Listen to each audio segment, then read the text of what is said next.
Broadcasting live from atop the Rocky Mountains, the crossroads of the West. You are listening to the Liberty Roundtable Radio Talk Show. All right. Happy to have you along, my fellow Americans. Sam Bushman live on your radio. Hard-hitting news the networks refuse to use, no doubt, starts now. This is the broadcast for May 9th in the year of our Lord 2025. This is our one of two, and the goal always to protect life, liberty, and property, to promote God, family, and country, using the checks and balances brilliantly put in place by the Founding Fathers as we promote the supreme law of the land, the Constitution for the United States of America, as the road back, the way to restore the republic, to preserve the nation, if you will. So much going on, ladies and gentlemen, it's not even funny in the news, I'll tell you what. But the good news is it's a freedom-loving, fantastic, we're taking America back, one heart, one mind, one issue at a time. Friday, you got to dig that. Sad tale to tell, The Who. Yeah, I guess they're doing their final United States or American tour as they bow out. They say all good things must come to an end. Well, hey, there you have it. I like The Who. Great music, great rock and roll. Get a big old salute to those guys. By the way, Dr. Scott Bradley's in the house. freedomsrisingsun.com. Q&As on the Constitution and more weekly. Sign up at freedomsrisingsun.com. And while you're there, check out the incredible collegiate series, To Preserve the Nation. Dr. Bradley, and a fantastic faith-filled Friday to you, sir. Well, thank you very much, Sam, and same to you and everyone else that cares enough to listen to the principles we try to espouse every time we get together. Yes, indeed, ladies and gentlemen. Let's talk about the Q&A, Constitution. Last night, what happened? Well, as you kind of inferred in your introduction, there's gobs and gobs and gobs and gobs of things going on. It's just overwhelming. And there's no end of it. But I only got to 6 questions last night. And how long was the thing? Oh, about an hour and 20 minutes. I mean, all right. So 80 minutes, 6 questions. That's what, 12 minutes or 11 minutes a question? Yeah, we have to keep 12 them minutes, under 15 minutes because I don't know why, but BitChute just refuses to let us have more than 15 minutes per segment, and we do post every answer as a little video afterwards. And so if you try to keep them under 15 minutes, you know me, I live in the long-form answer world, and it's because Americans don't know the rest of the story. I mean, we are woefully remiss when Putin can tell us our history and his history better than we can tell any of our history, and when he can put things in a context like that, it's kind of like, I don't so misunderstand so bad why he's doing what he's doing. I mean, we stutter and stammer around the questions and everything, but Americans really are remiss in being able to connect the dots on things. And so I give long answers.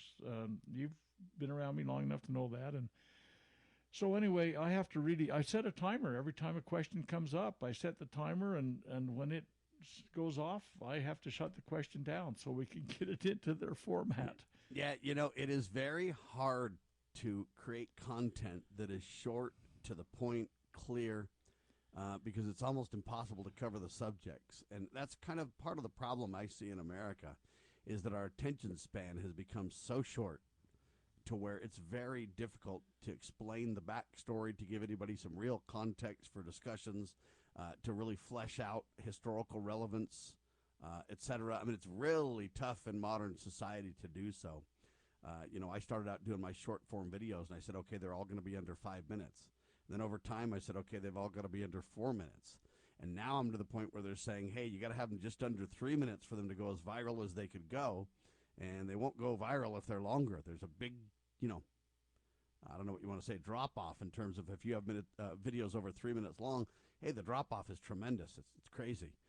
So here's the problem, though. It's problematic, Doctor. You do have time to format and segment and slice and dice and everything like that when you're putting together a preconceived video.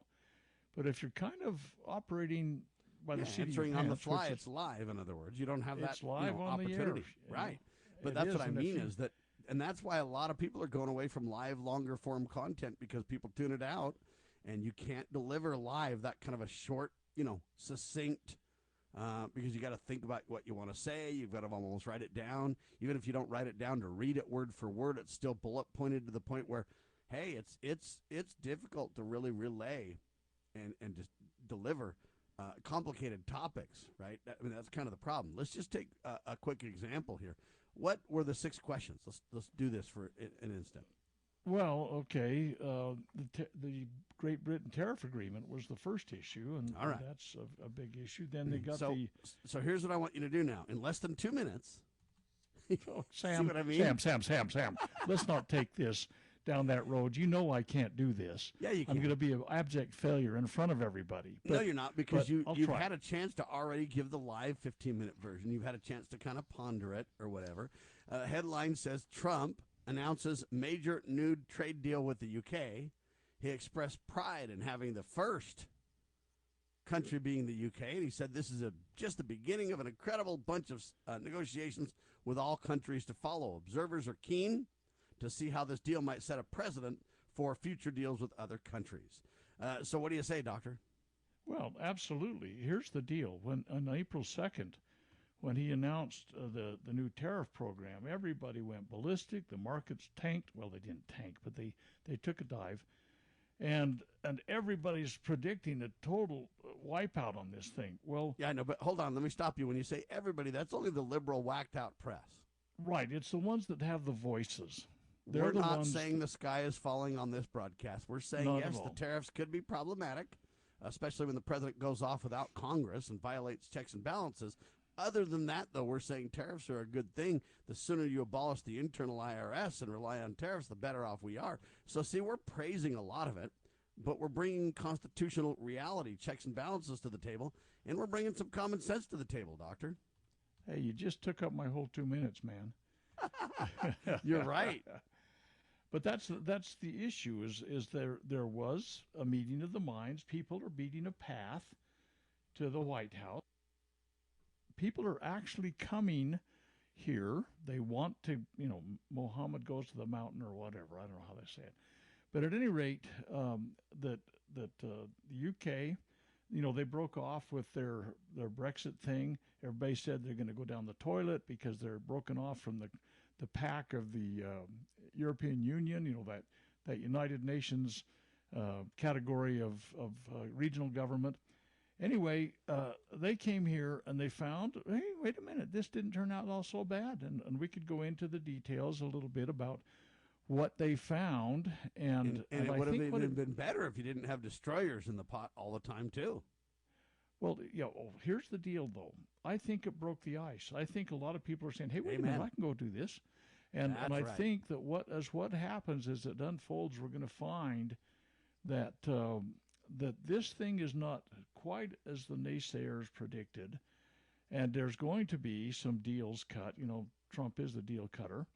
There'll be people that are really conservative that want to do a bazillion percentage points on everybody, but the reality of the facts is we've got to continue to exist in our world. And so I think it was a very positive thing, and I think that Trump had a win on this one. So, yeah. And absolutely. we are, as observers, waiting to see how this might set the stage for other precedented deals across the world. The liberals are already criticizing this deal, saying it was a horrible one. How can they say that when we don't even have the details yet, Doctor? No, they're very limited details. I mean, there's a lot to be ironed out. How do you say that it's not good or that it's a bad start? Or they're just full of baloney. It isn't true. We don't even know. They are naysayers, and they're just saying, "Oh, it hasn't blown up yet." There's always that "yet" in there. Yeah, it's coming. Don't It's worry. a The loaded- meltdown's happening. It And is. sadly, I believe that the Democrats and the liberals around the world have the ability, though, to truly create self-fulfilling prophecies. So when they say, hey, it's all going to go wrong and all go bad, a part of me says, look out, because they've got a lot of control and a lot of manipulation. And disassembling it is very difficult. It's doable, but it's very difficult. What's happening right now is, FDR occasionally said something that made sense, but, the only thing we have to fear is fear itself. They create the fear, which causes the death spiral, and so you have markets tank. By the way, the markets are back above where they were before he announced this thing. So what's happening Wait is a minute. the markets... You're letting the facts get in the way of a good destruction of truth?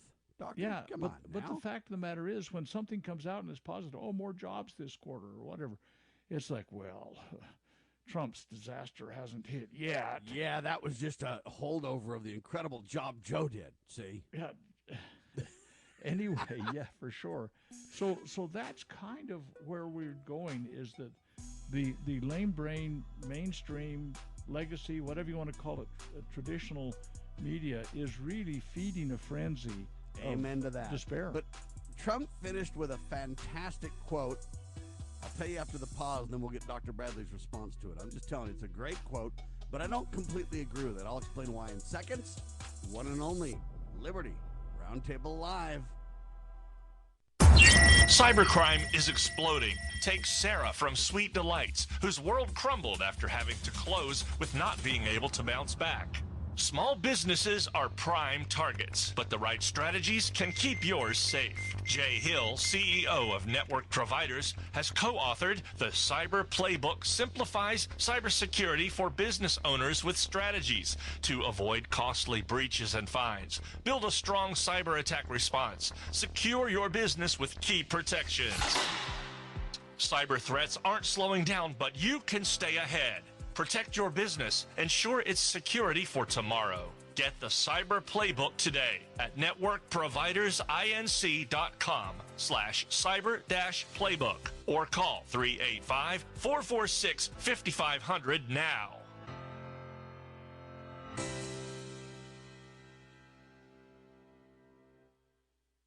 Former Sheriff Richard Mack recounts in his book The Proper Role of Law Enforcement how he came to realize while working as a beat cop how wrong the all-too-common orientation of police officers is when they think of their job as being to write tickets and arrest people. Richard Mack tells of his personal transformation from by-the-number cop to Constitution-conscious defender of citizen safety and freedoms. Learn what it really means to serve and protect. Purchase your copy at cspoa.org. That's cspoa.org. Do you know what is great about America? Ask an Immigrant. Ask an Immigrant is a new podcast dedicated to helping Americans, especially our youth, value, appreciate, and be grateful for the freedoms we have here in America. Join host Lydia Wallace-Nuttall as she interviews immigrants from around the world to discover their inspiring personal stories about why they came to America. To learn more about why America is the most prosperous, greatest country in the world, download the Loving Liberty app or go to lovingliberty.net.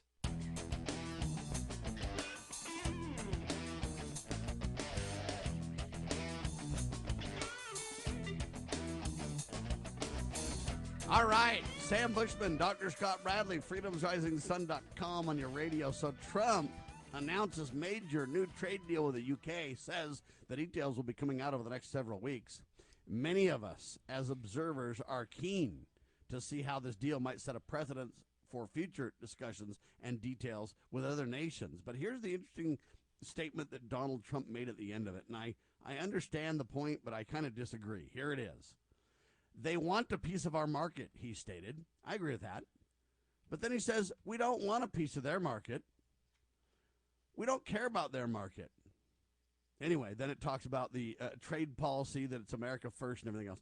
I do think we care about their markets, and I do think we care about trading with them. And if we don't, I think that's a wrong-headed message to deliver, saying we don't care about your markets, we don't want a piece of your market, we don't care. I just think that's a bad thing to say and a bad precedent for other nations. This sentiment, they say, reflects Trump's America First trade policy, which prioritizes, they say, U.S. interests in international negotiations. Now, I get that Trump is, what's the word for it? Focused on the United States. America He's first. chauvinistic I get and it. American. And I agree with that general principle. It's okay to look out for your country first. That's who he represents. That's who he was elected to negotiate for, et cetera. I get all that and agree. Where I disagree, though, is when we start making statements that are negative, like, we don't care about your markets. We don't need your markets. We don't need you. You're nobody. Okay, that's just not helpful in negotiations, in my opinion. The best way to do it is say, listen, we want to make America great again because we're Americans. You know what? You are the UK. You know what? You want to make the UK great again. And we're here to help you do that. But to make America great again and to make the UK great again is going to take fair trade negotiations. Not free, not lopsided, not manipulated, but fair trade fair trade negotiations. I don't know why we would make statements like we don't give a rip about your markets, and they say it might be a negotiating tactic. I just think there are better ways to negotiate than negatively trashing your opponent going into the deal. Okay, this is not a boxing match or a MMA fighting thing or whatever. This is trade negotiations. Those countries have every right to try to put their countries first as well. And when their countries first and our country first clashes, now it's time to sit down and say, hey, real negotiations. And this is hard. I know it's about the art of the deal and everything else. I get it. It's really hard for people to understand this, though. Real, true negotiations doesn't create lopsided agreements that benefit me at your expense or benefit you at my expense. Real negotiations, there's a way to win for everybody. It's not an I win, you lose scenario. So I don't like the idea to go into that trashing other countries going, hey, don't care about your markets, doesn't matter, da-da-da. I think it's a poor negotiating tactic, and I'm going to speak out as such. I think we can come back with a more of a civility-style negotiation and say, hey, listen, we can put things in place that make sense for you. You know what? Where are your strongest exports? Where are our strongest exports? And people can come to the table and say, hey, we're all participating in the free market. Supply and demand's king here. And we welcome other people to come and join us in the greatest economic zone. I think we need to lead by our virtues, not by trashing the opponent for starters. Doctor, am I off my rock on this? What do you think? Well, not particularly. Actually, you make some very good points. The reality of it is, in a brief, succinct way, exchanges happen when both parties think it's a good deal. And if you don't have a good deal, you're not going to have an exchange. And if Trump doesn't give a hang about something in England or not, it's not doesn't mean that somebody else doesn't care about it. I mean, this particular exchange that was negotiated, it appears the focus of it is greatly kind of bent towards agriculture. Well, the farmers really want an open market to them to have access to the British Isles. I mean, you talk about beef, you talk about grains and ethanol and all those kinds of things. I think that the farmers care very much about being able to enter that market. And so they want to be able to do it on an exchange. And they want those markets to do well so they can enter them, right? Sure. So if you make an exchange, if I've got gold and you've got bicycles and I want bicycles and you want gold, we exchange at a rate that both of us consider to be an equitable trade. And that's basically what it boils down to. And I think that the idea that, we don't give a hang about you or this or that or the other, I think that is kind of in your face and belligerent in a way. And I think that it kind of makes, it gives people the impression that America is a bully. And I could give you a great example about that from a conversation I had with a young man, but we won't go into the details of it. But his perception was he was a European, and he says the general population of Europe considers Americans to be bullies. And I think we need to get rid of that. We get rid of that attitude. Call for Civility is my website on the topic, ladies and gentlemen. Anyway, that's interesting. All right, what other questions did you have at the Q&A? Well, the next one had to do with the negotiations or get-together that's going to happen in Switzerland, and honestly, it's with China. Well, there'll be others on the sideline too, but here's a perception. There's an argument. Who started this? Who invited and who requested a meeting and everything? I don't think it really matters who did. Trump can say he was the negotiator and blah, blah, blah. China wants to be the lead guy too. Everything not invented there is no good. But at any rate, some are saying that China's not going to show up, and I make the prediction China will show up. China really, really is kind of in a bucket right now. I mean, their economy's down. Their population's down. They don't have new groups that are coming up to buy their goods and services. Their manufacturing's down. I mean, there's a lot of challenges, and China really does need to kind of get a kick in the butt in that way, and I think they're anxious to do it. And if this is handled properly, it'll be something that China wants to play in and the United States wants to play in, and I think we can come to an accommodation that really works out. And so the naysayers are saying, China's going to blow you off on this one. I'm saying, no, I don't think so. I think China has some very valid reasons for coming to the table, just as we do. And I think Trump has forced the real discussion, at least so far, better than we've had in the last 30 years. At least he's forcing real discussions along these topics. Now, how well he'll do at the end of the day, time will tell. I don't think it'll turn out as well as we had hoped, because I think Trump, talks big, but when it really comes down to real negotiating, oftentimes I'm not so sure he gets the better end of the deal, even though he touts that he does. I think we need to be very careful here, and I think we need to look at the Founding Fathers and look how they understood the world to be. They wanted to basically lead by the Prince of Peace. They wanted to stay out of wars and foreign entanglements, but they did want to have diplomatic relations and trade. They didn't want to be isolationists. And the second you say we don't want free trade, we want fair trade, they dub you as an isolationist. But I think we can come out of this thing smelling like a rose if we look to the founders, look to the Constitution, look to the free markets as our guide, Doctor. That's really the key here, isn't it? Well, it truly is. But, you point about 30, 40, whatever number of years. 1986 was a horrid year for a lot of reasons. The immigration deal that Reagan signed, the vaccine thing that Reagan signed, and the most favored nation thing that Reagan signed with China. And what's fascinating is, look, 1986 till now, right? And we're literally, 96, 106, 16, 26. We're literally almost 40 years from that. And aren't the topics almost identical? Well, they are, but here's the deal. I think 1986 someday will be really recognized as a watershed year, maybe not quite as bad as 1913, where we got the Federal Reserve and the 16th close. and 17th Amendment. But it was a Reagan year kind of thing, and everybody thinks he walks on water. No, we made some big boo-boos then. And if we're not very careful, Trump's going to find himself in the same position where we find ourselves saying, yeah, there was a lot of good that was done there, like we say about Reagan, but man, there was a lot of mistakes there too. So anyway, there you have it. All right, next question on your list? Well, the next question on the list was the election of the new pope, and that is really kind of it stirred the pot an awful lot. All right, so the guy's name, I don't know, just help me understand some of these things before we get into all this. Robert Francis, what is it, Prevost or Prevost is? Yeah, Prevost for those that are trying to spell or spell checker. He was elected as the first American pope. Now, I don't understand this because the last pope was named Francis, right? Pope Francis? Yeah. Now, this guy's middle name, is it really Francis? Well, here's the deal. Traditionally, for the last 1,500 years-ish, that's a pretty broad window, every new pope has taken a new name, and it's an iconic name, and some names are more traditional than others. I told him he couldn't use Sam Bushman, so just saying. Yeah. So he selected Leo the 14th, and I think that discloses quite a bit about him, actually, if we want to talk about that. But he's American by birth. He was born in Chicago. He's 69 years old. But he spent 20 years of his career, if you will, I don't know what they call it in the Catholic world, but his career down in Peru, looking with underprivileged and underserviced and underrepresented groups. And so he's been in third world countries, with those kinds of things. He speaks 5 languages. Yeah, pretty bright guy. Here's kind of an interesting perspective. I mean, and this is, we can take as much time as you want on this kind of nonsense, but he became a cardinal only 2 years ago, okay? And who appointed him? Francis. Well, what has Francis's been? Communism.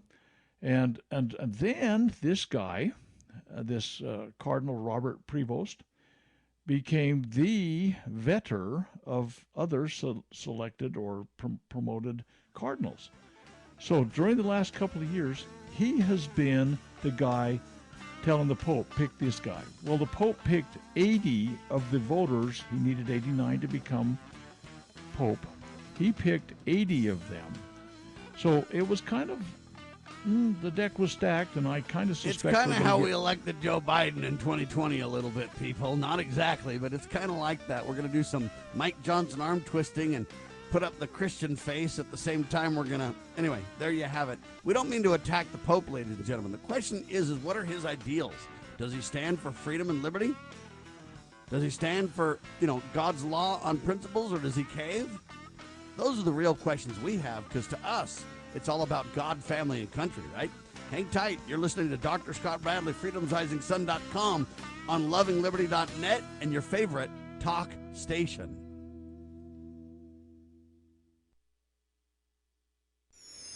Pursuing liberty, using the Constitution as our guide.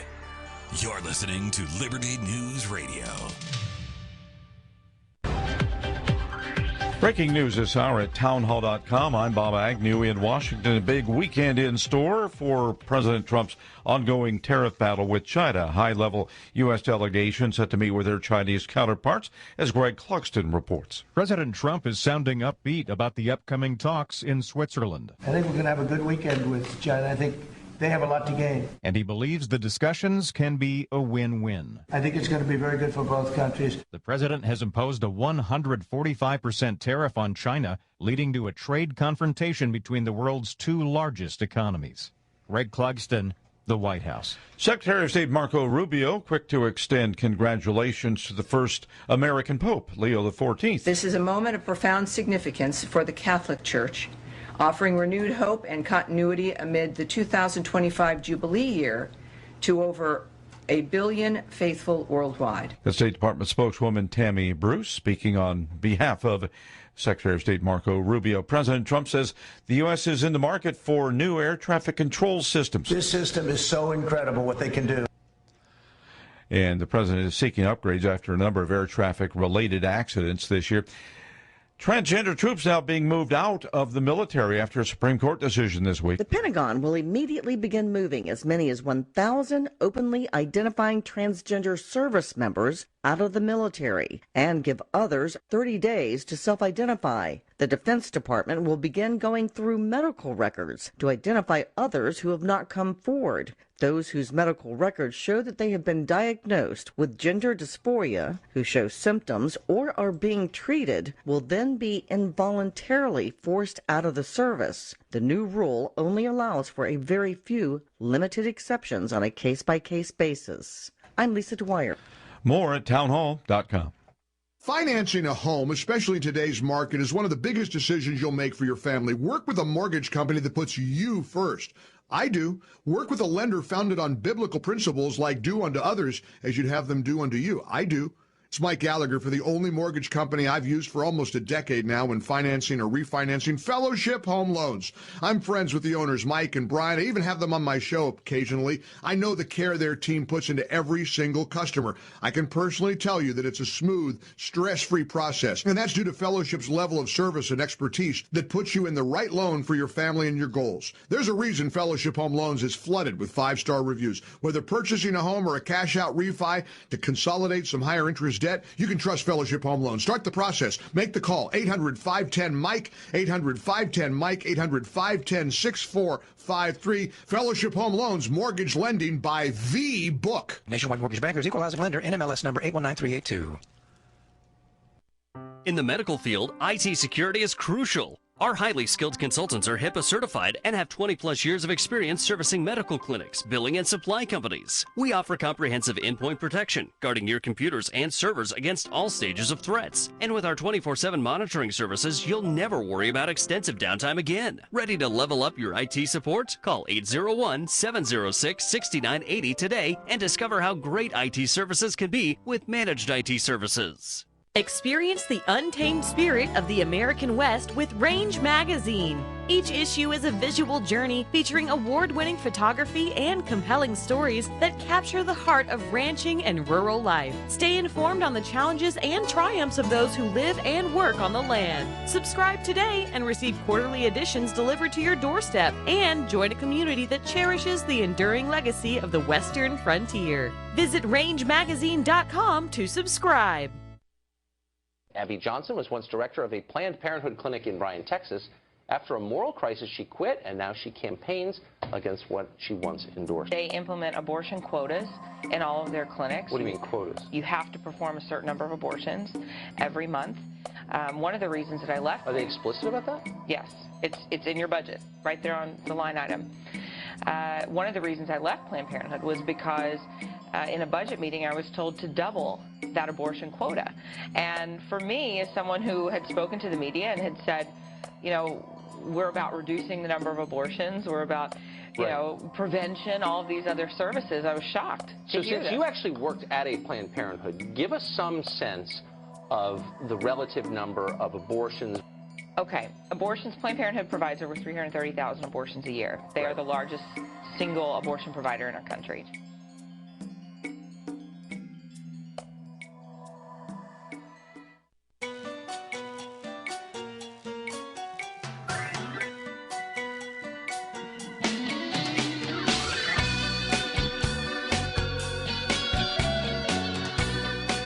Broadcasting live from atop the Rocky Mountains, the crossroads of the West. You are listening to the Liberty Roundtable Radio Talk Show.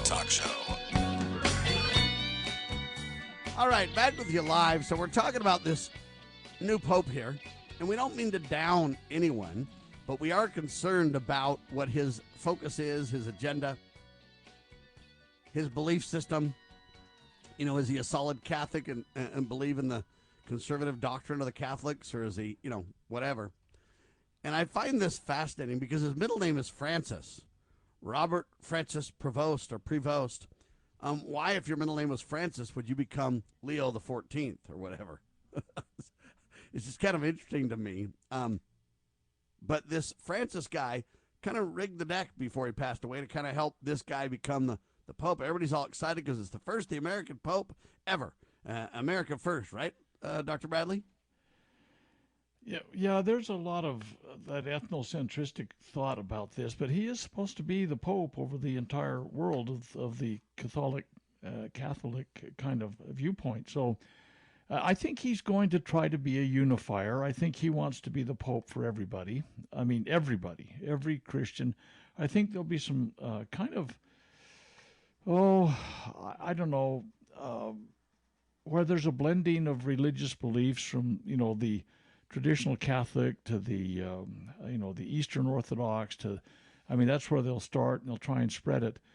Here's kind of it's speculation. We don't know yet. And I think all of the articles I read about it were so incestuous. It was, that's a strange word to choose perhaps, but it looked like that somebody put out a fact sheet, if you will.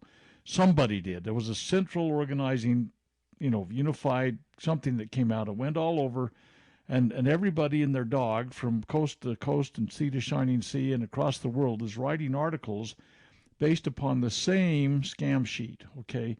So I think it's a very scrubbed kind of environment on it. But I think that if he was made the influential head that vets the bishops for nominations to cardinal, well, it was the Pope before was trying to encourage a certain philosophy to be brought into the cardinals.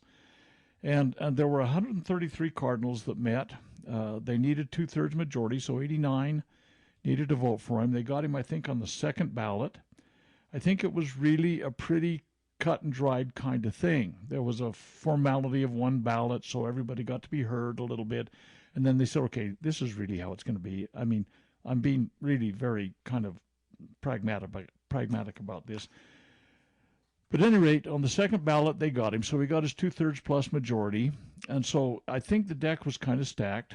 I think, picked Leo the 14th as a kind of a wink and a nod to Leo the 13th, who came in during the Industrial Revolution, and he was really, really, really focused on workers' rights, workers of the world unite, and kind of had a little bit of a heartburn, I think, for capitalism and the Industrial Revolution and stuff like that. And I think that might be this social justice concept that will be kind of central to the theme of Leo the 14th. I'm just speculating because we got so little information about him.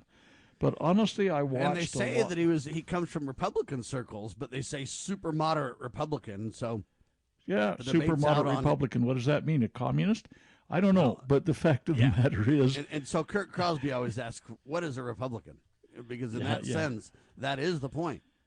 It is. It is whatever they decide to call themselves, and we can get. We don't need to run through the Republicans we've had in Utah that will make the point for us. They're really disappointing, let's put it that way. Anyway, I think that we're going to see a social justice guy. I think we're going to see a kind of a continuation of what Francis did before him. And honestly, though, as I started to say, I watched a lot of the video film that was of the people that were there in the square, and many were weeping for joy, and there was American flags, and there was a lot of kind of political brouhaha going on in a lot of ways. But a lot of I've got a queasy feeling in my stomach that traditional Catholics that like the kind of the way it was for a couple of thousand, well, not 2,000 years, but 1,500 years or something along those lines, I think they're going to be a little disappointed with the social injustice focus and maybe the ecumenicism that comes into it, where they kind of start blending other belief systems. I think traditional Catholics will be a little bit disappointed. All I'm doing is making a prediction based on a very small amount of information, but that's kind of where my answer I get it. came. Here's about an interesting tidbit. Newly elected American Pope has taken multiple shots at the Trump administration in recent months. So very interesting here. And, his X-File. I mean, his X feed is full of it. It's his X feed. It would tell you a lot about his interests. So yeah, I think we're going to get another more Francis kind of thing that is really along the lines of the, for lack of better terms, I hate the terms left and right and conservative and liberal because they've all been co-opted. But most people know what you're talking about when you say, well, this is a leftist kind of thing. Yeah, it leans more towards communism than it does towards liberty, okay? But I think you're going to get more of a leftist slant. That's the simplest way to put it. All right, there you have that, ladies and gentlemen. Let me just tell you this. Trump has appointed Judge Jeanine Pirro as interim U.S. attorney for the District of Columbia. What do you think of that, Doctor? You know, they're having a hard time kind of getting something through. I mean, everybody seems to want to put their fingerprints on this and that and the other, and they're having I mean, it's just not with that situation. I mean, we're having issues with the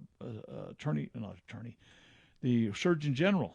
I mean, people are saying, wait, this person, they believe this about vaxes, and so they can't do that, or they believe in vaxes, or they're some kind of, they're tainted one way or the other, and so I'm seeing that Trump's having to kind of adjust his sights a little bit to see if he can get somebody that'll get through the process. Well, we're going to find out, right? I guess. But I think Jeanine Pirro's better than most. Well, yeah, I mean, honestly, I look at some of these people that are out there, and I'm just trying to think who it was. Dang it. When I was reviewing some of their things that they had, and they had a fatal flaw in them, though. I mean, they all across the board, they're looking good, and then they go, ooh. I mean, it's kind of like, and I'm just having a hard time sorting it through the memory banks right now. But, you know, in my opinion, I have some things that are fatal flaws, like those people that want to rewrite the Constitution.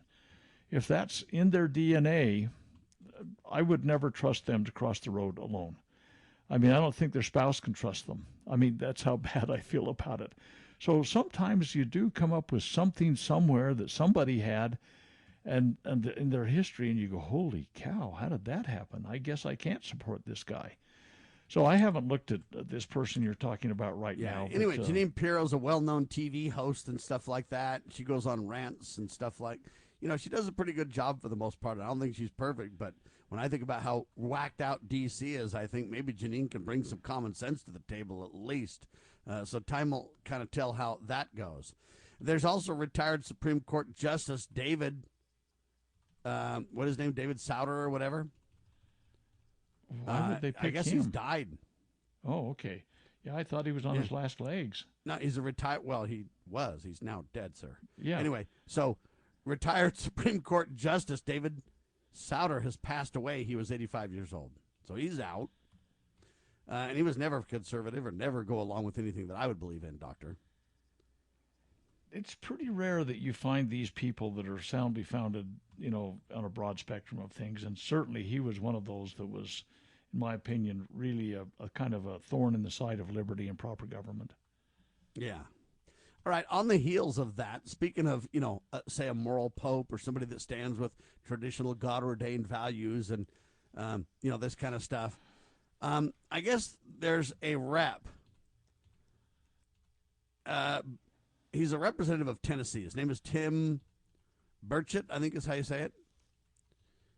Tim Burchett, elicits laughter as he praises Mike Johnson, Speaker of the House, for not cheating on his wife in new Fox appearance. Tim Burchett, Republican or representative of Tennessee, Republican, basically he drew laughs during a recent appearance on, quote, Your World, when he praised House Speaker Mike Johnson for being a, what do you want to call it, an honest politician. And the remarks seemed to double as a swipe relating to Johnson's fidelity. Anyway, very interesting. We'll talk about it because I find it fascinating in the public sector. Hang on. Are you ready to stand up for your community and support your local sheriff? Join the Constitutional Sheriffs and Peace Officers Association and become a vital member of the Sheriff's Citizens Posse. At cspoa.org, we empower citizens like you through weekly webinars, arming you with the knowledge to back your constitutional county sheriff. Together, we can uphold our Constitution and ensure liberty and justice for all. Your community needs you now more than ever. This is a battle between truth and deceit. A battle between forces that would enslave this country in darkness and between a media that wants to present you with the truth. We are being censored. America's news outlets no longer provide the truth. 90% of news outlets in the United States are controlled by 6 corporations. The mission of the Epoch Times is to chase the truth, to ground all statements in fact. TheEpochTimes.com. As a parent, is receiving a faith-based, character-focused education for your children difficult to find? Do you believe that godly principles should be a central component in your child's education? Imagine a school where faith and integrity are at its center, where heritage and responsibility instill character. For over 40 years, American Heritage School has been educating both hearts and minds, bringing out academic excellence. This is the school where character and embracing the providence of a living God are fundamental, where students' national test scores average near the 90th percentile. With American Heritage School's advanced distance education program, distance is no longer an issue. With an accredited LDS-oriented curriculum from kindergarten through 12th grade, your children can attend from anywhere in the world. American Heritage School will prepare your child for more than a job. It will prepare them for life. To learn more, visit american-heritage.org. That's american-heritage.org.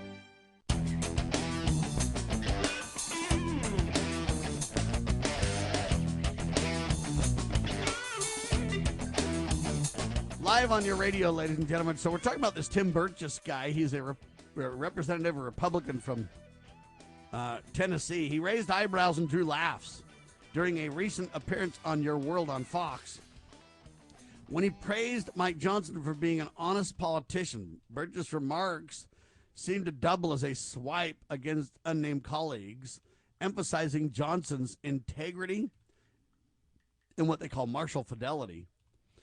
They say rare qualities he suggested in Washington politics. Now, I don't even know what this is all about, but here's my whole point with this discussion. You literally refer to someone's morality and their fidelity to your wife or to their wife, and then you get a bunch of laughs from a Fox audience. Dr. Bradley, what's happening here? I don't know the backstory on this either, but it kind of reminds me of the story of the guy that was keeping the ship's log, and every morning he wrote in it, "This captain's drunk today." And the captain read it one day and finally said, "You can't put that in there every day. I mean, come on, what's going on with you? Stop doing that." And so for some weeks now, afterwards there was no reference to drunkenness, and then finally there was a reference in there, the captain was sober today. And it carried a whole message there. I think that the problem is that that's right. That's a the good fidelity call. issues are just a horrid situation of those that, I mean, they're probably, I don't know if they're a vast majority or a mere majority or where they fit, but I kind of suspect that the fidelity thing is a problem, and I'll tell you why I say that. Even people that are quote-unquote conservative, again, I hate those terms, but people that want principled government say, hey, my congressman's great. He's a 75% constitutionalist. I mean, come on. Well, where do you get one of those things? And you go, wait. They took an oath of fidelity to the Constitution. And if you're a 75%er, that means that 25% of the times you violate that oath of fidelity.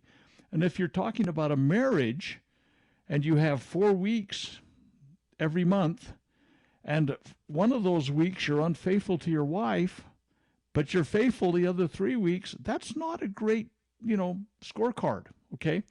And so I look at things that we have kind of slipped pretty far down. Why don't we have 100%ers?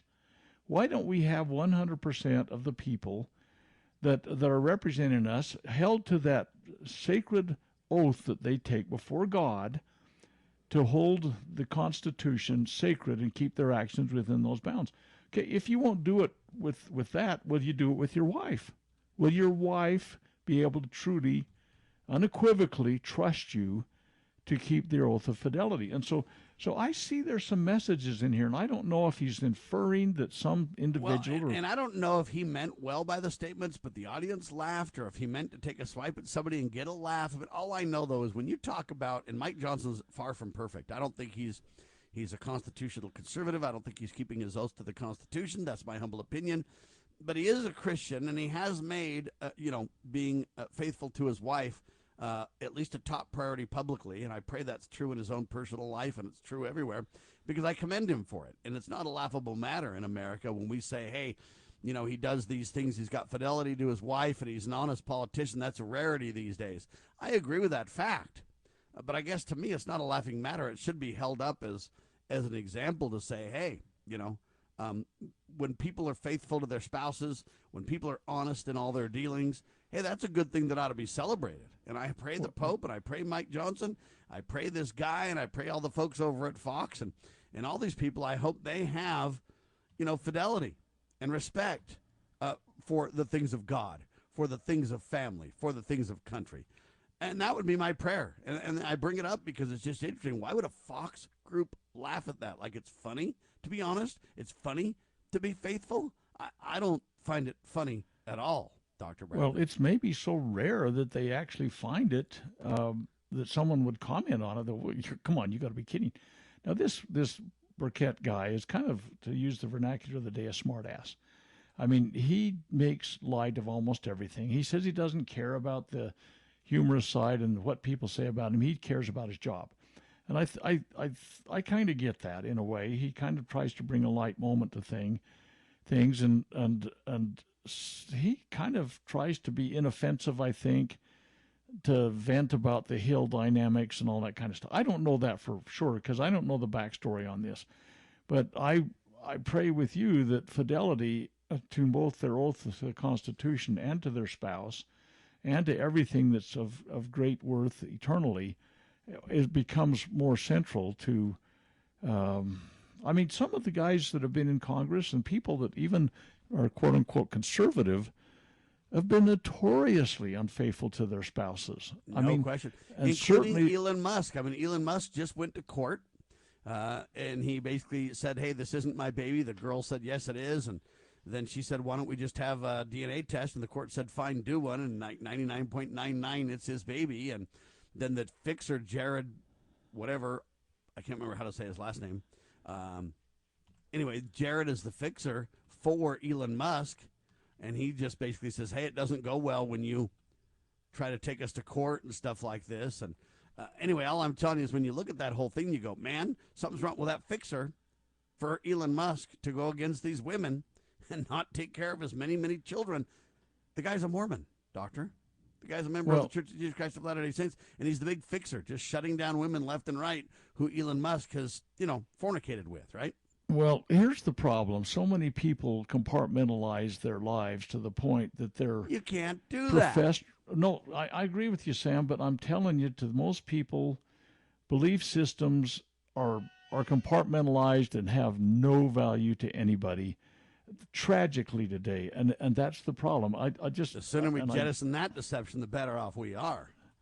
It's interesting. There was a very, very, very, I know use the term again, I hate him, liberal talk show host that used to have me on regularly. I offended him a few years ago to the point he's never asked me back again. But at any rate, he used to have me on his radio program regularly, and he said, Bradley, I love having you on. You're so predictable. And I said, thank you. I says, I try to base all of my decisions and my beliefs and principles based upon a solid, immovable principle system. Yeah, governing values. And if you can do that, you're predictable. And I says, I take that as a compliment, because he was kind of mocking me about, oh, yeah, you're going to talk about separation of powers and checks and balances and delegation of authority. Darn rights we are, because that's how the proper role of limited governments ran, people. And so the problem is these people, sadly, in many instances, and I don't know what the percentage is, have become predictably unfaithful. Certainly their devotion to their oath of office has been violated at every turn. Some have a 0% category there. And their spouses, sadly, have been equally offended. And for people to say, I can go fix this, I can give enough money, I can bring a briefcase full of money, and suddenly the problem goes away. No, that isn't how life is supposed to be lived. Someday the great judge will measure our lives in a scale, and I'd just rather have mine right. Amen. Well, here's the final story of the hour, speaking of this, and fidelity to truth and honor and integrity and everything else. Biden defends mental acuity on ABC's The View. He goes to the most whacked-out, liberal, extreme show you can go on and says, hey, I've totally got it together. Everybody says that I'm not. It's not true. Even Jill's like, hey, no one spent as much time with him. I've woke up with him. I went to bed with him. I haven't put him in a cocoon. He's fine. If anybody would know, it would be me. So Dr. Jill goes kind of crazy on The View with Joe, and they're just running around spinning these lies. And my question is, when are the Democrats going to take off the gloves and expose Joe? When will Mike Johnson, who has known about the incompetence of Joe Biden for over a year, when are these people going to take off the gloves and lay it out? If you're so clean and so on top of it like you claim you are, why don't you release the reasons why you had all these weird doctors come into the White House that we documented on the White House records log? Why don't we have those people lay out what they really found? Why don't we put them on the stand and demand accountability for this? They're all delusional, and you tell a lie big enough and long enough, as Joseph Goebbels used to say, the Nazi propaganda guy. You tell this big enough lie and long enough, and it becomes truth. And they think that by doing that, but Americans at this point, if there are, I can't hardly believe 15 Americans think that they're telling the truth on this, but obviously there was a lot of people that thought there were, or at least purported to, because they got a lot of votes.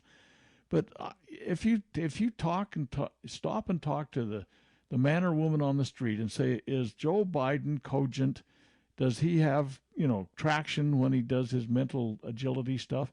People are going to say he doesn't. He isn't. He hasn't been. And it's been years. I don't know how many years it goes back, but certainly 4, probably 5, and maybe longer. And people that keep saying this are simply delusional, telling the bigger lie, as long as they think they can get away with it. But they're not in reality. They're just not in reality. So the View basically letting the former president of the United States peddle flat-out fake news. Well, that's what they do every day, Sam. I mean, that's kind of their modus operandi. I get it. Anyway, we tell the truth on this program, and all I can tell you is this. It is vital, ladies and gentlemen, that you are congruent in your life, public and private, whatever, and that you have fidelity to the things you promise to your spouse, to your wife or husband, to your children, to the country, to God, this fidelity matters. This honesty and integrity and the issue is honesty, is all I can say. And we need to really understand that and hold them to account for that issue of honesty. Ladies and gentlemen, I'm very disappointed in Donald Trump and Elon Musk and the way they conduct their moral lives. I get it that when you're rich and famous, it's hard. I understand. But we need leaders that make and keep promises and moral commitments. All right, hour 1 in the can, hour 2 coming up. We're going to talk about the gay, lesbian, bisexual, transgender flags that are being put up in violation of the law. Okay? We'll do it. Hang tight. God save our republic.